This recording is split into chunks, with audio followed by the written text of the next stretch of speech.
Yan kakabsat mga bonsai. Dito sana yung venue ng ano. Dito sana yung venue ng boxing ni General Torres saka ni Baste, di ba?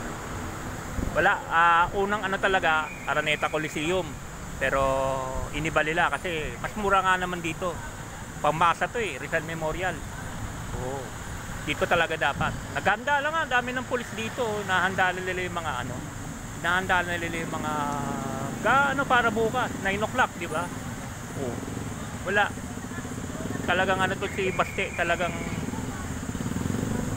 nabahag na naman ng buntot. Siguro nakita niya mag-training si General Torre. Hindi niya alam, dapat ni-research muna niya.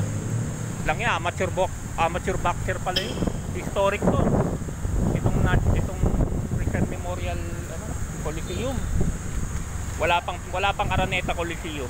May Rizal Memorial na. Dito yung Mika A. Wala pang PBA noon. Mika A dito. Dito lahat. Yan.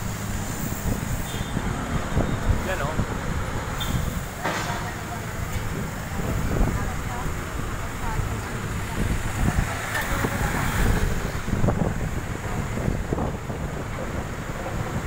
Di natuloy yung boxing.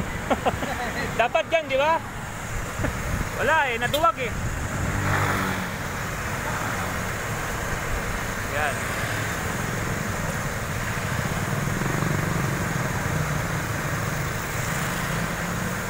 Dito eh, Rizal Memorial Coliseum. Dito sana talaga dapat yung boxing nila bukas. Inaabangan na laban ni General Torres sa Baste. Wala, hindi na tuloy. Unang plano talaga, Araneta Coliseum, pero wala, masyadong malaki. Masyadong malaking venue, kaya ginawa rito. Yan, wala. General Torres nga, nagtitraining na eh, di ba? Rizal Memorial Coliseum, ito.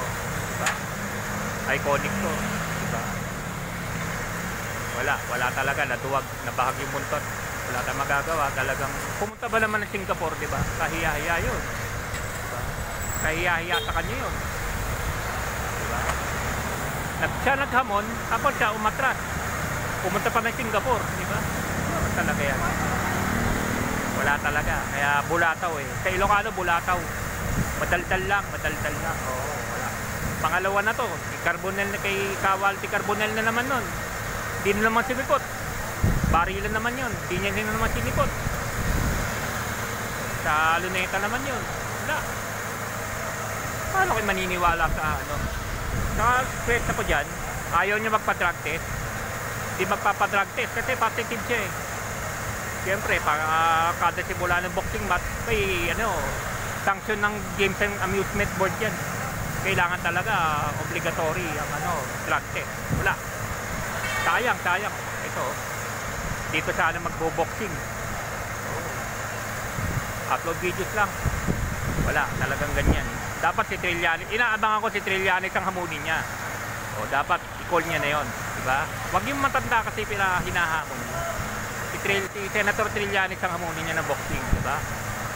Isa akrasan nun. O, diba? Sige, kakabsat, mga punsoy. Sayang. Ay knockout sana si Basti kay General Torre talaga ako, 100%. Sige, kakabsat, mga punsoy. Out na natin. Bye-bye.